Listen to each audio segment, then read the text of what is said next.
দিনহাটায় শিশু মঙ্গল সমিতির নামে কোটি কোটি টাকা তছরূপের অভিযোগ। শিশুদের চিকিৎসা পরিষেবা উন্নয়নের নামে তহবিল সংগ্রহ আর সেই অর্থ তছরূপের অভিযোগ। এক ব্যবসায়ীর অভিযোগের ভিত্তিতে তদন্তে নেমে কলকাতা থেকে উদয়ন গুহকে গ্রেফতার করেছে পুলিশ। জনসেবার নামে সংগৃহীত টাকার হিসেব কোথায়, আরও কারা জড়িত এই ঘটনায় দেখুন। কোচবিহারের দিনহাটায় শিশু মঙ্গল সমিতি নামে একটি সংস্থাকে ঘিরে আর্থিক তছরূপের অভিযোগে চাঞ্চল্য ছড়িয়েছে। অভিযোগ, শিশু মঙ্গল সমিতির সম্পাদকের দায়িত্বে থাকা প্রাক্তন উত্তরবঙ্গ উন্নয়ন মন্ত্রী ও তৃণমূলের প্রভাবশালী নেতা উদয়ন গুহর বিরুদ্ধে কোটি কোটি টাকার আর্থিক অনিয়মের অভিযোগ উঠেছে। অভিযোগকারীদের দাবি, প্রায় 2 বছর আগে দিনহাটা মহকুমা হাসপাতালের শিশু বিভাগের পরিকাঠামো উন্নয়নের নামে বিভিন্ন ব্যক্তি ও ব্যবসায়ীদের কাছ থেকে কোটি কোটি টাকা সংগ্রহ করা হয়েছিল, কিন্তু বাস্তবে যে পরিমাণ কাজ হয়েছে তার খরচ সংগৃহীত অর্থের তুলনায় অনেক কম বলেই অভিযোগ। এই ঘটনায় নতুন মোড় আসে গত শুক্রবার। দিনহাটার এক কাপড় ব্যবসায়ী, যিনি বজরং দলের সঙ্গে যুক্ত বলে জানা গিয়েছে, দিনহাটা থানায় লিখিত অভিযোগ দায়ের করেন। তার অভিযোগ, কাপড়ের দোকান আছে, ইভেন আমার একটা পার্সোনাল রিটেলেরও দোকান আছে, ফ্যামিলির দোকান হোলসেল কাপড়ের, আর আমার নিজের আলাদা রিটেল কাপড়ের দোকান। তো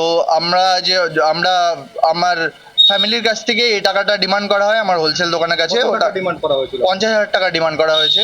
নেগোশিয়েট করার পরে 25,000 টাকাতে তারা 25,000 টাকাতে তারা মানার পরে তারা 10,000 টাকার আমাকে রসিদ দেয়। আমি সেটার বিরুদ্ধে যখন কথা বলতে নেই, তখন আমাকে বলা হয় যে আপনাকে যেটা দেওয়া হয়েছে ওটাতেই চুপচাপ থাকুন, নাহলে আপনার কপালে কষ্ট আছে।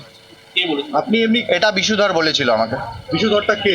বিশুধর দিনহাটার এক প্রভাবশালী একজন টিএমসি নেতা ছিল। তার নিজের ক্ষমতার অসৎ ব্যবহার অনেকভাবে করেছে, সে বিভিন্ন জায়গায় অনেকভাবে করেছে। উদয়ন গুহ সম্পর্ক কি? বিশুধর উদয়ন গুহ খুব ঘনিষ্ঠ সহকর্মী তারা। কি মনে হচ্ছে বিশুধরের মাধ্যমে উদয়ন গুহ সেই টাকাটা তুলেছিলেন? অবশ্যই উদয়ন গুহ তুলেছেন। ইভেন আমার কাছে যে রসিদ আছে, ওখানে সভাপতি ডক্টর বিদ্যুৎ কমল সাহা। এই অভিযোগের ভিত্তিতেই তদন্তে নামে পুলিশ। তদন্তের সূত্র ধরেই কলকাতা থেকে প্রাক্তন মন্ত্রী উদয়ন গুহকে গ্রেপ্তার করেছে পুলিশ। এই ঘটনাকে কেন্দ্র করে কোচবিহারের রাজনৈতিক মহলে তীব্র চাঞ্চল্য ছড়িয়েছে। বিরোধীরা এই ঘটনায় স্বচ্ছ তদন্তের দাবি জানিয়েছেন। আর উনি ভেবেছিলেন যে ভোটের পরে ভেঙে গিয়েছিলেন, ভাবছেন যে এখানে এভাবে বেঁচে যাবে। আইন সবার জন্য এটা পরিষ্কার। এতদিন আইন যেমন ব্যবস্থা নেয়নি সেই বিগত সরকারের আমলে, কিন্তু এখন নতুন সরকার এসছে, উনি যা যা ক্রাইম করেছেন, যা যা অন্যায় করেছেন, সব ওনার বিরুদ্ধে, সবকিছুর বিরুদ্ধে ব্যবস্থা গ্রহণ হবে। যেটা শোনা যাচ্ছে আগামীকাল থেকে দিনহাটায় নিয়ে আসবে পুলিশ। আর দিনহাটা যেহেতু ছিল, দিনহাটা তো নিয়ে আসবেই। আমরা দিনহাটা মানুষও দেখুক, আর দিনহাটা মানুষ দেখছে আমি কতটা খুশি। সবাই লাড্ডু বিতরণ করছে, কেউ বাজনা নিয়ে বাইরে বেরিয়েছে।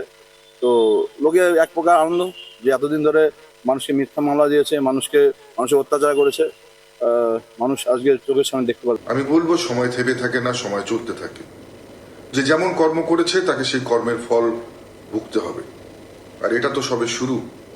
শুধু গুরু নয়, গুরুর যারা ভক্ত আছে, শিষ্য আছে, তাদেরও সময় ঘনিয়ে এসছে।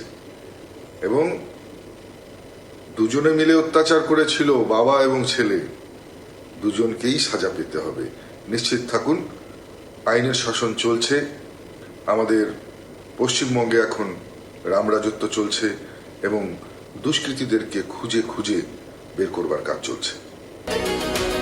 পুলিশ সূত্রে জানা গিয়েছে, অভিযোগের বিভিন্ন দিক খতিয়ে দেখা হচ্ছে এবং আর্থিক লেনদেনের নথিপত্রও খতিয়ে দেখা হচ্ছে।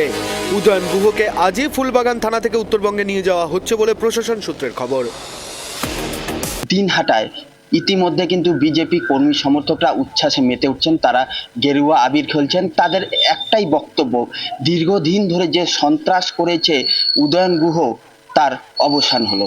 কোচবিহার দিনহাটা থেকে বিপুল দাস, KTV বাংলা।